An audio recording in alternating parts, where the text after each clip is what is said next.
Hey guys, I'm Eric Franklin from CNET, and today I'm taking a first look at the Ouya. The Ouya is a $99 video game system that hooks to your TV and runs on Android. It hooks to your TV via HDMI. There's also a full USB port. There's an Ethernet port. There's also a micro USB port. There's built-in Wi-Fi. There's support for 5.1 sound, as well as Bluetooth. So the interesting thing about Ouya, beyond its really low price, is that it's really trying to support the indie game development community.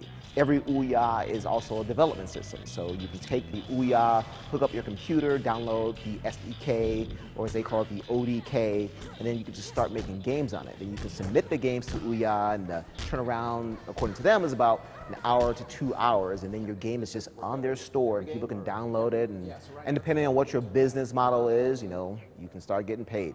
Speaking of which, every game on Ouya is free to try. So you can download your game and then try it for a little while and see if you want to continue playing. Depending on each game's business model, you'll pay microtransactions or pay for the full game.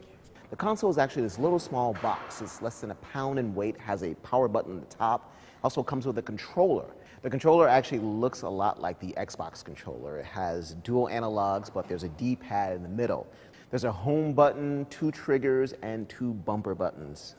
The controller felt great in my hands. It was pretty light. It fit my hands really well. The handles fit really well. Playing the games, the buttons were very responsive. I only used mostly the face buttons. There's also a touchpad on the face of the controller that is used in some games. So in one game, I had to kind of scratch the touchpad really quickly in order to get something to happen, which is kind of a cool thing, kind of a new cool thing.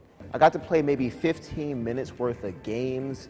Most of these were just indie games. I also got to play Final Fantasy III for a couple of seconds. Some of the graphics are kind of like retro pixely graphics that you see a lot in indie games these days, but some had, like Final Fantasy III, had polygonal graphics that looked pretty sharp. The system outputs to 720p as well as 1080p. The Ouya game console is available to early backers right now, and everyone else will be able to purchase it on June 4th, 2013. It'll cost $99 for the box and the controller. So it's going to be interesting to see how well this does. This is not going to compete directly necessarily with the PS4 or the next Xbox. It's just not as powerful as those systems. But for people who are into indie games, for indie game developers, $99 isn't a lot of money for a console.